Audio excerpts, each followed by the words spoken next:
you can't escape the fact that love is selfish. Like Ayn Rand would often give this example. Like, could you imagine if your lover says to you, "Oh, you give me no personal joy, but you need me, and therefore I'm here for you." Like that would be appalling.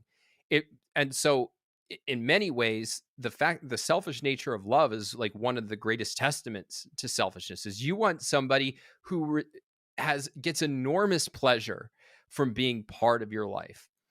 That said, I get why people say it, but I actually think that people have a better, they're closer to my view of love than what altruism would have you think. For example, this idea of like to say I love you, one must first be able to say the I, which comes from Ayn Rand's novel The Fountainhead. Um, if you go into the psychology literature, I think a lot of people have gained value from attachment theory and its analysis of relationships. And one of the things that comes through in attachment theory is that a lot of relationships, why do they explode? It's because you have one partner who basically pulls the way in the face of intimacy and another partner who's anxious and is just, trying to pull them closer in fear that they're going to go away.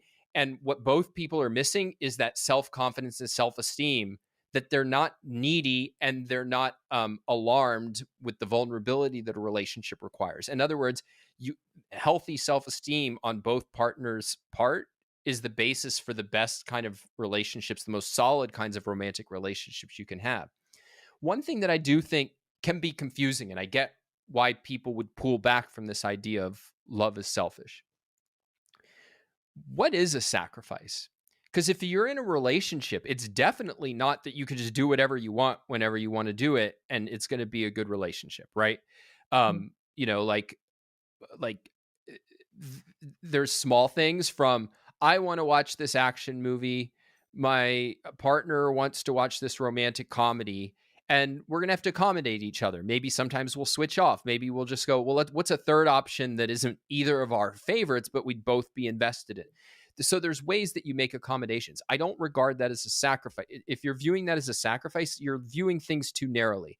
A sacrifice is surrendering what is more important to you for what is less important. The most important thing for me with my girlfriend is a healthy, inspiring, meaningful relationship, right? It's that I'm trying to nourish. And what we watch on any particular night is a detail. And so, yeah, I'm going to accommodate her. She's going to accommodate me because we want to enjoy our time together in the best possible way. A Mm. genuine sacrifice, what it basically amounts to is one person shutting their mouth, pretending to want what the other partner wants, and then building up grievances and unhappiness over time that then usually explodes in some form and creates all kinds of havoc in the relationship.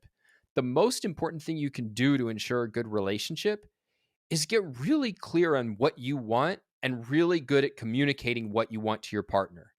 And by the same token, you need a partner who's doing the same so that you guys can reach that mutually beneficial accommodation. But if people are just sitting around sacrificing all the time, it's not doing either partner any good. Yeah, I'm getting to watch more of the TV shows I want, but underneath the surface, what I don't realize is I'm losing the romantic partner that I want. And that's a tragedy.